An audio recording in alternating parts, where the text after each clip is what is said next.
আমি কি রকম ভাবে বেঁচে আছি। সুনীল গঙ্গোপাধ্যায়। আমি কি রকম ভাবে বেঁচে আছি তুই এসে দেখে যা নিখিলেশ। এই কি মানুষ জন্ম, নাকি শেষ পরহিত কঙ্কালের পাশা খেলা। প্রতি সন্ধেবেলা আমার বুকের মধ্যে হাওয়া ঘুরে ওঠে, হৃদয়কে অবহেলা করে রক্ত। আমি মানুষের পায়ের কাছে কুকুর হয়ে বসে থাকি, তার ভেতরের কুকুরটাকে দেখব বলে। আমি আক্রোশে হেসে উঠি না, আমি ছারপোকার পাশে ছারপোকা হয়ে হাঁটি। মশা হয়ে উড়ি একদল মশার সঙ্গে, খাঁটি অন্ধকারে স্ত্রীলোকের খুব মধ্যে ডুব দিয়ে দেখেছি দিয়াশলাই জেলে। ও গায়ে আমার কোনো ঘর বাড়ি নেই। আমি স্বপ্নের মধ্যে বাবুদের বাড়িতে ছেলে সেজে গেছি রঙ্গালয়ে, পরাগের মতো ফুদে উড়িয়েছি দৃশ্যলোক। ঘামে ছিল না এমন গন্ধ যাতে ক্রোধে জেলে উঠতে পারো। নিখিলেশ, একে কি বলবি? আমি শোবার ঘরে নিজের দুই হাত পেরেক বিধে দেখতে চেয়েছিলাম যিশুর কষ্ট খুব বেশি ছিল কিনা।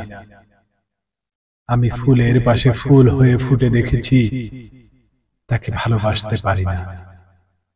আমি কপাল থেকে ঘামের মতো মুছে নিয়েছি পিতামহের নাম। আমি শ্মশানে গিয়ে মরে যাবার বদলে মায়েরই ঘুমিয়ে পড়েছিলাম।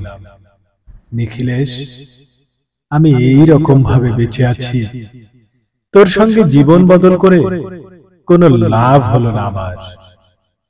একই নদীর তরঙ্গের ছেলেবেলার মতো ডুব সাঁতার, অথবা চশমা বদলের মতো কয়েক মিনিট আলোড়ন, অথবা গভীর রাত্রে সঙ্গম নিরত দম্পতির পাশে শুয়ে পুনরায় জন্ম ভিক্ষা। কেননা সময় নেই।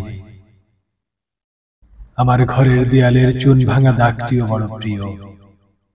মৃত গাছটির পাশে উত্তরের হাওয়ায় কিছুটা মায়া লেগে ভুল নাম ভুল স্বপ্ন থেকে বাইরে এসে দেখি উই পোকাই খেয়ে গেছে চিঠির বান্ডিল। তবু আক্লেশে হলুদকে হলুদ বলে ডাকতে পারি। আমি সর্বস্ব বন্ধক দিয়ে একবার একটি মুহূর্ত চেয়েছিলাম, একটি ব্যক্তিগত জিরো আওয়ার। ইচ্ছে ছিল না জানাবার এই বিশেষ কথাটি তোকে। তবু ক্রমশ বেশি করে আসে শীত, রাত্রে এরকম জল তেষ্টা আর কখনো পেত না। রোজ অন্ধকারে হাতড়ে টের পায় তিনটে ইঁদুর না মুশি। তাহলে কি প্রতীক্ষায় আছে অদূরে সংস্কৃত শ্লোক? পাপ ও দুঃখের কথা ছাড়া এই অবেলায় কিছুই মনে পড়ে না। আমার পূজা ও নারী হত্যার ভিতরে বেজে ওঠে সাইরেন। নিজের দুহাত যখন নিজের ইচ্ছে মতো কাজ করে, তখন মনে হয় ওরা সত্যিকারের। আজকাল আমার চোখে, আজকাল আমার নিজ চোখ দুটো মনে হয় অপলক সত্যি চোখ। এরকম সত্য পৃথিবীতে খুব বেশি নেই আর।